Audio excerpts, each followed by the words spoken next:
Alright guys, welcome to Daddy Share Space and welcome to my channel. So I'm gonna go ahead and try this RSC18. I said I would give my impression on how it cuts.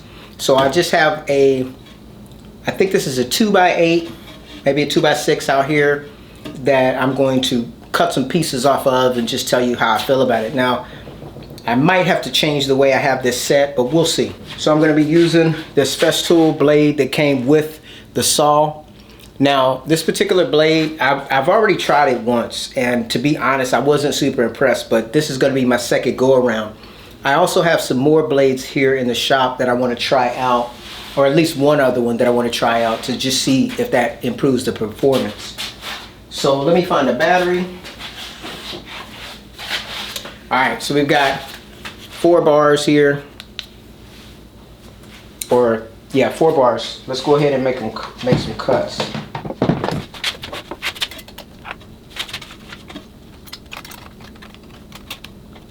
Alright, we got that in.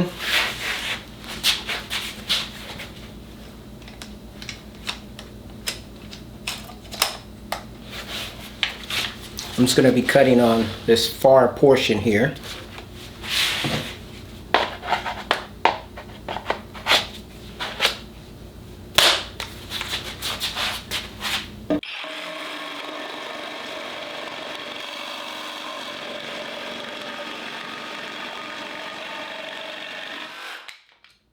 Not bad. Not bad.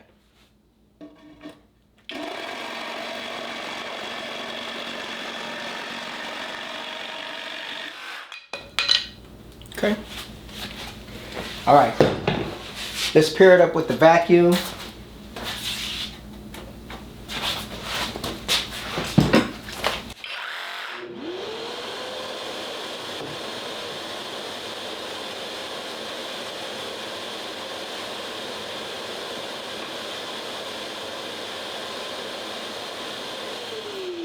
And this just pops into place here.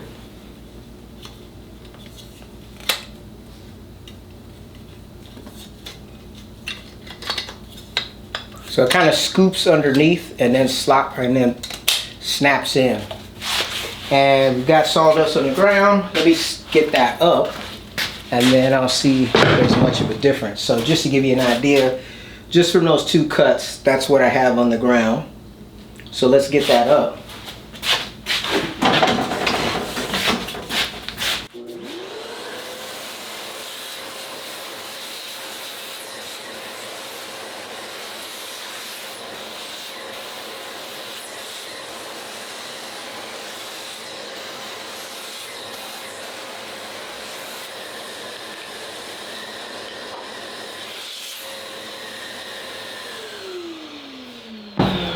Now we're going to attach the dust collection.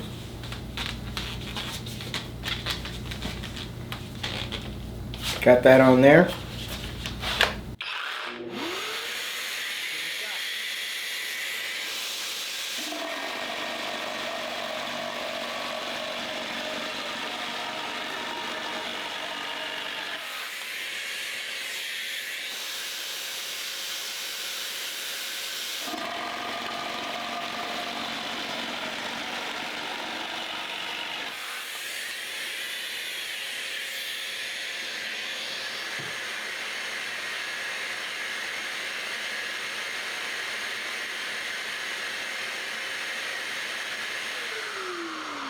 So clearly we see a difference between the 2 solutions. So it's not completely dust free, but it's definitely a lot better than it was without the dust collection. So I'm actually kind of impressed of how well that worked. Let me give it a couple more cuts. And that's with 0 as far as the pendulum. So I'm going to try it with the pendulum on max. Let's see how that does.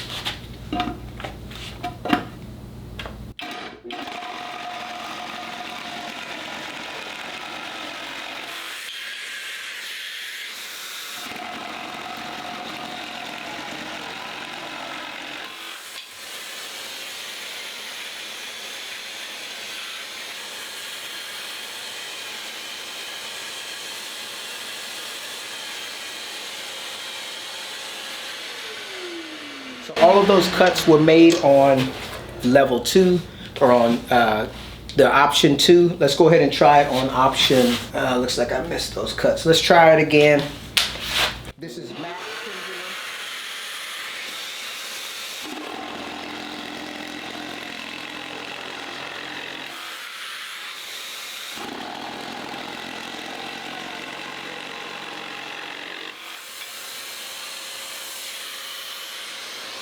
and now we're going to switch it over to 1 and see how well that does. This will be on the max pendulum, then we'll go back to the 0 on the pendulum just to kind of get a good look at what the cuts are like.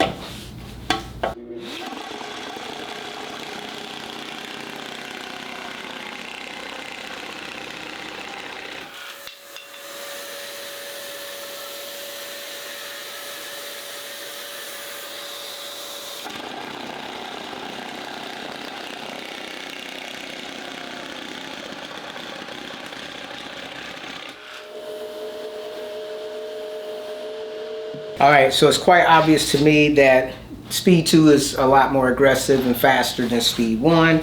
Let's go ahead and take off the pendulum function and make a couple cuts, and then I think we'll wrap this up.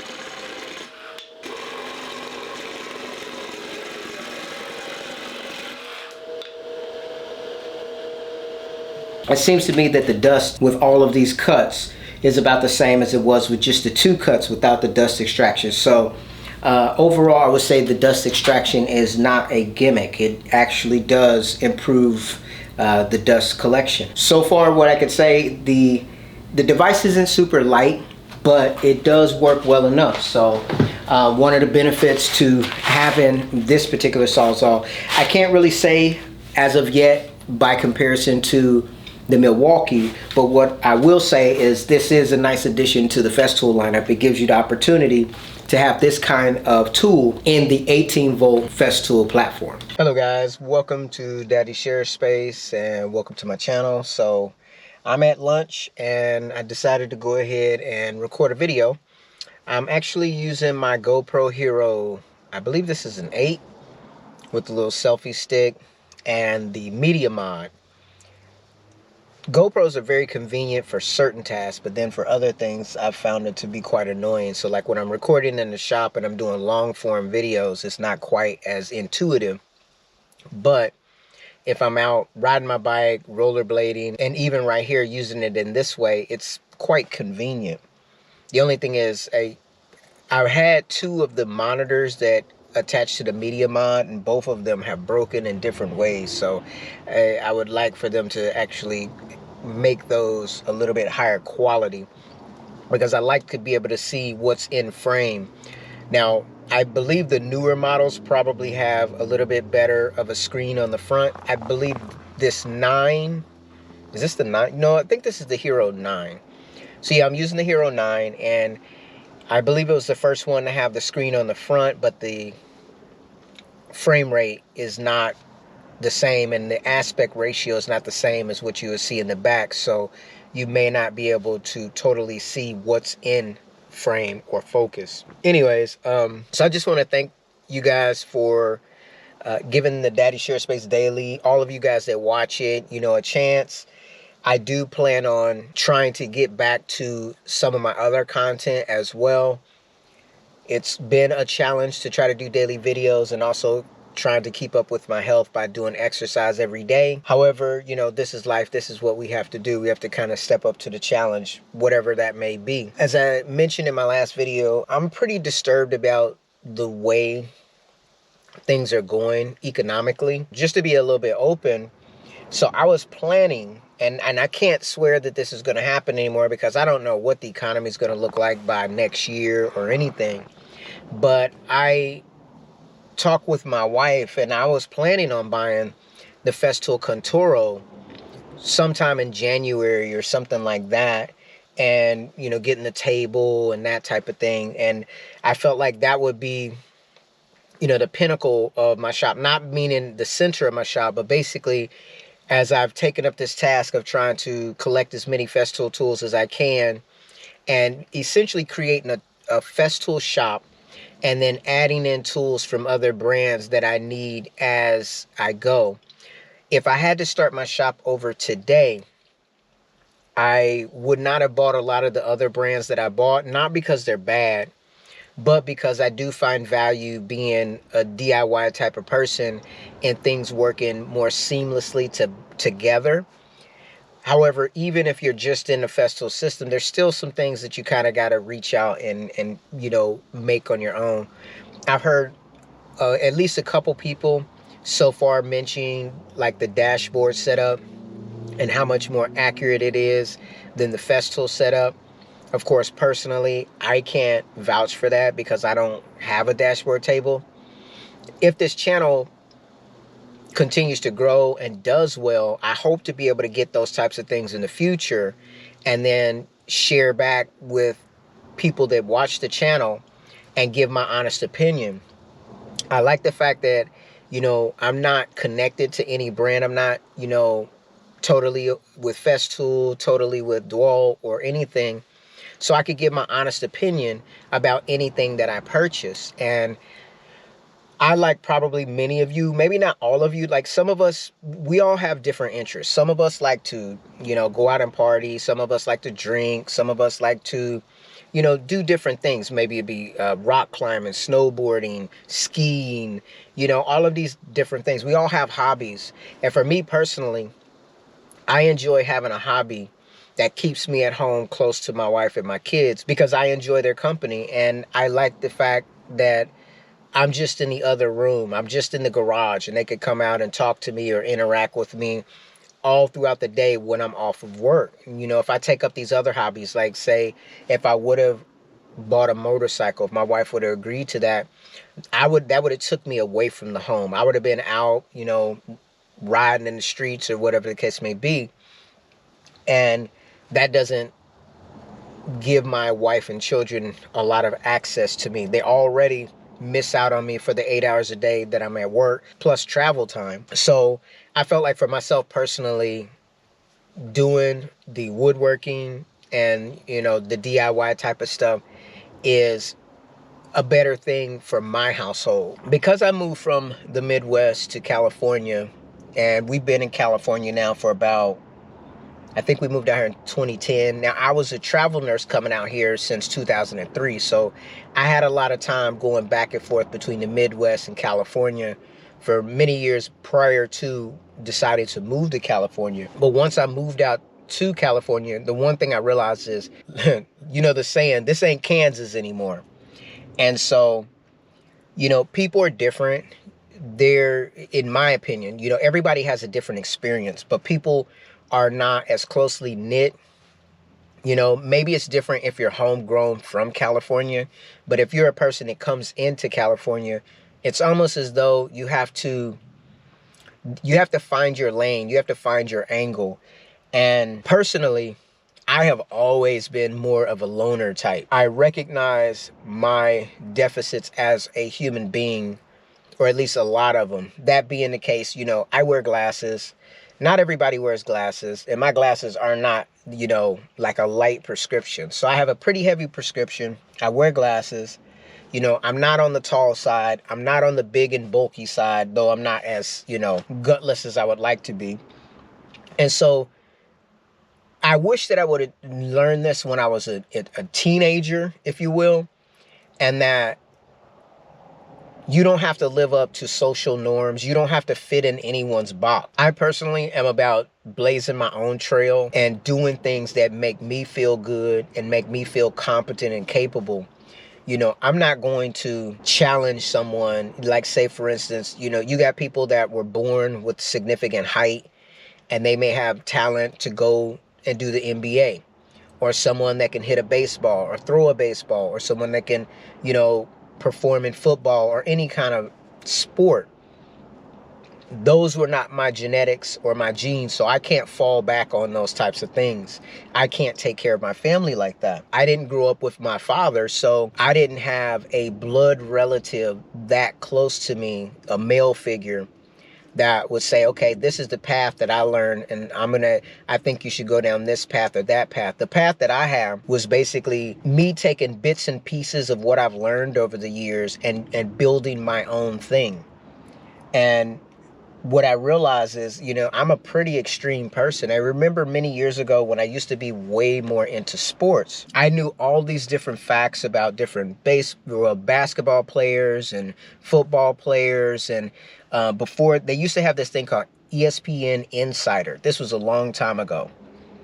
And before ESPN Insider existed, there was this small website that had all these insider tips, and ESPN actually bought that website.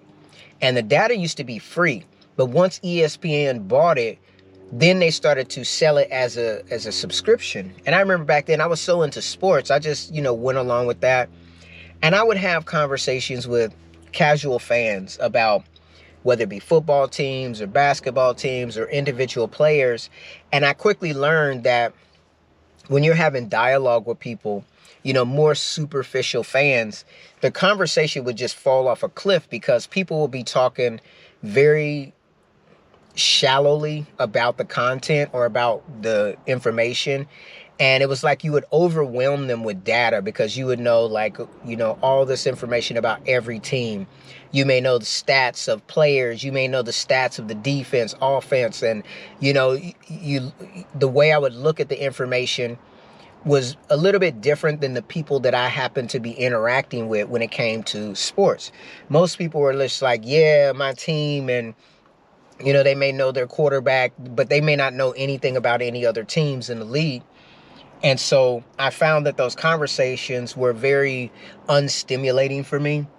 Now, personally, and I know this may cause a little bit of a issue, I actually watched and I'm not a political person, not at all, so let me just say that. But I did watch, I think his name is Michael Moore. I watched a Michael Moore film a while ago. This has been many years ago. And there was one section in the film where he talked about how the people that were in power, like say in the Roman days or whatever, when they used to have the cathedrals and, or the Colosseum, not the cathedrals, and gladiators would go in there and fight and all the people would be entertained. And he made some kind of a, rudimentary statement about how that was how, they distracted the masses from other things that were more important. And I don't know, it just clicked in my head that basketball, football, baseball, you have people out there saving lives, whether it be, doctors or firefighters or police officers, and these people. And if you compare their salary to people that entertain, whether it be a singer, actor, or sports entertainer, and the salaries are just not even comparable. I mean, these people make a lot of money, but that's because they distract a large amount of people. You even see that here on YouTube. The people that are the most popular, they basically get the most money because they command the most eyeballs, right?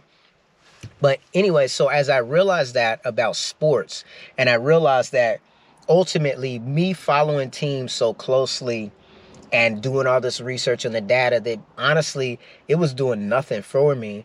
And I was never, because I was always a traveling employee, I didn't have relationships that could upkeep that. There was nobody that was having dialogue with on a regular basis about sports that were as enthusiastic as I was at that time. And so I kind of just let that go. Now I would consider myself a casual fan of different sports. Like I will watch the NBA finals.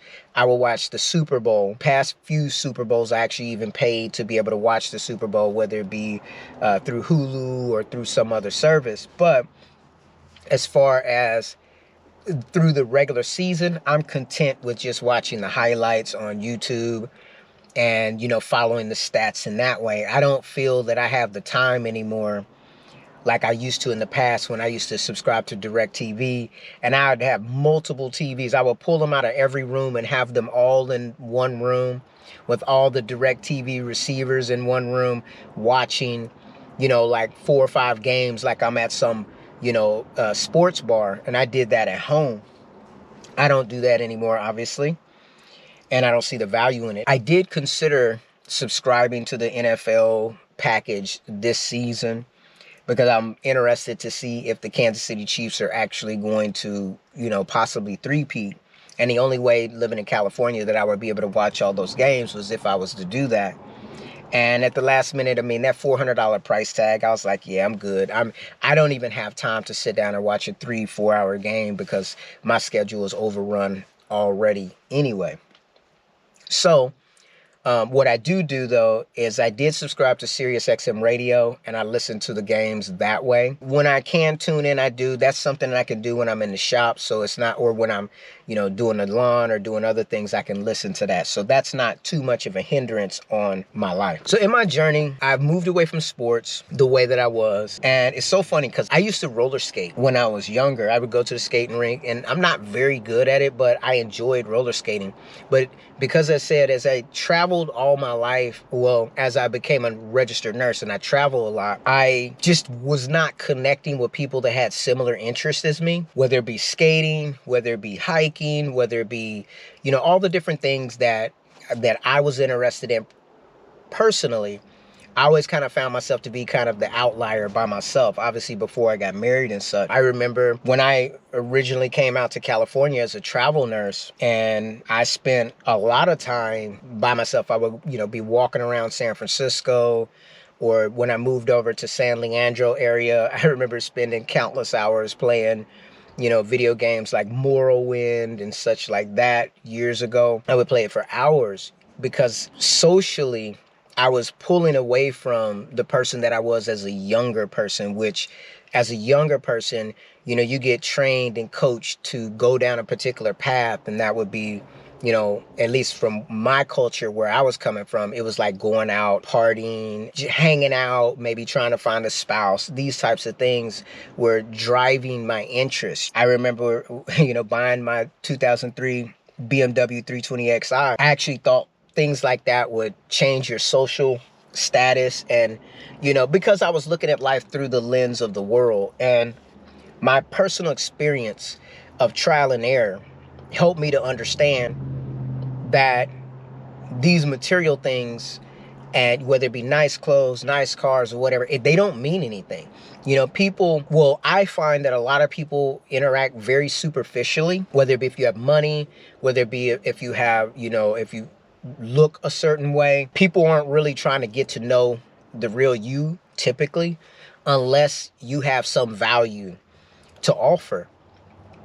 And as I learned that as a travel nurse, I'd come out here to California and I would be kind of on my own. I had a lot of time to meditate and think and develop as an individual. And when I would go back home to the Midwest in Kansas City, I realized that, the things that I used to do, they were no longer interesting to me. And I started to, essentially, my personality started to develop.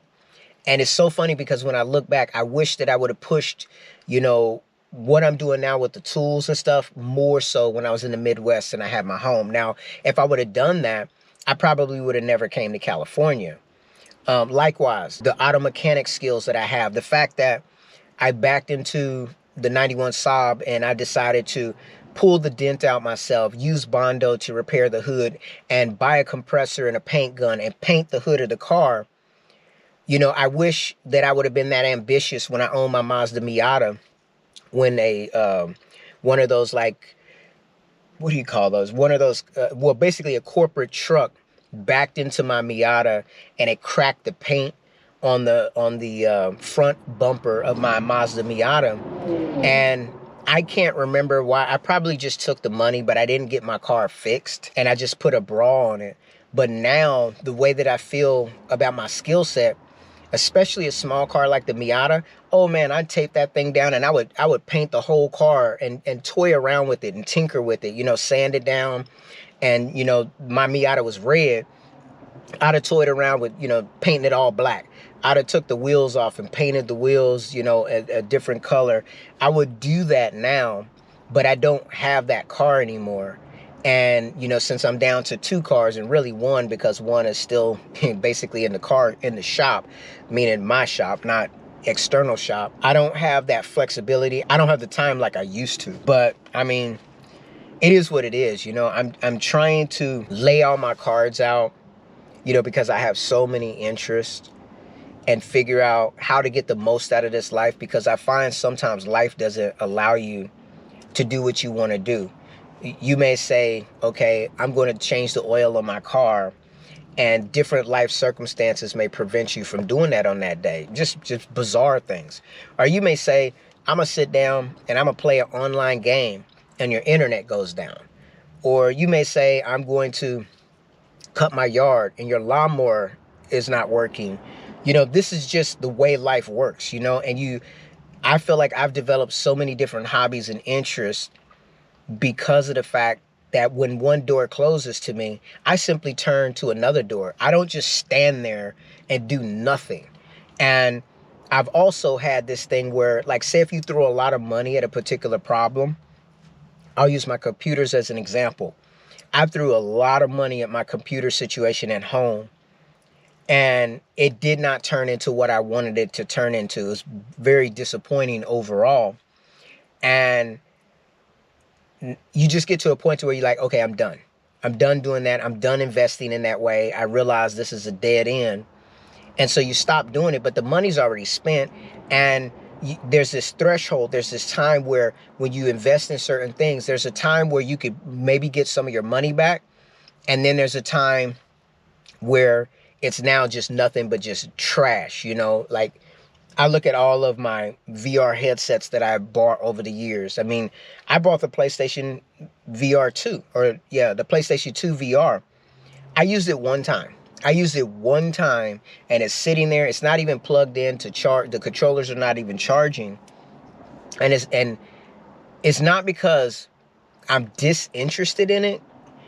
There was such a span of time where I wasn't doing VR. I bought the PlayStation VR and the PlayStation 2 VR and tried to use it with my PlayStation 5.